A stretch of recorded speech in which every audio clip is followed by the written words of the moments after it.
আরে বাচ্চা, আজকে 12টা বাজতে চলেছে, চলো কালকে দেখাবো তোমাদেরকে ভূত। না, আজকেই দেখবো আমি ভূত। আরে হ্যাঁ বাবা, আজকেই দেখাও আমাদেরকে ভূত, না হলে আজকে আমি খাবার খাবো না। আরে এই বাচ্চারা তো এমন করে কথা শুনবে না। আরে বাবা চলো। আরে আচ্ছা ঠিক আছে, তাহলে জুতো পরে আসো তোমরা।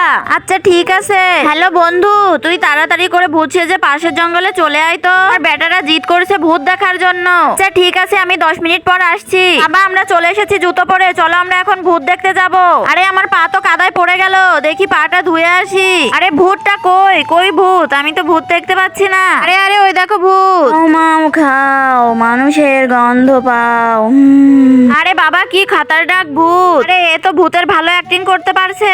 ইয়াহু, দেখে ফেলেছো তো ভূত, চলো এবার বাড়ি যাই। শুনেছি 10 জন যখন আমিন বলে তখন সেই দোয়াটা কবুল হয়ে যায়। তাই আমি দোয়া করে দিচ্ছি যে এই ভিডিওটি লাইক করে চ্যানেলটি সাবস্ক্রাইব করে যাবে, আল্লাহ যেন তার পরিবারকে ভালো রাখে। আরে ভাই আসতে দেরি হয়ে গেল, সরি ইয়ার। আরে বন্ধু তুই এখানে, তাহলে ওখানে কে ছিল?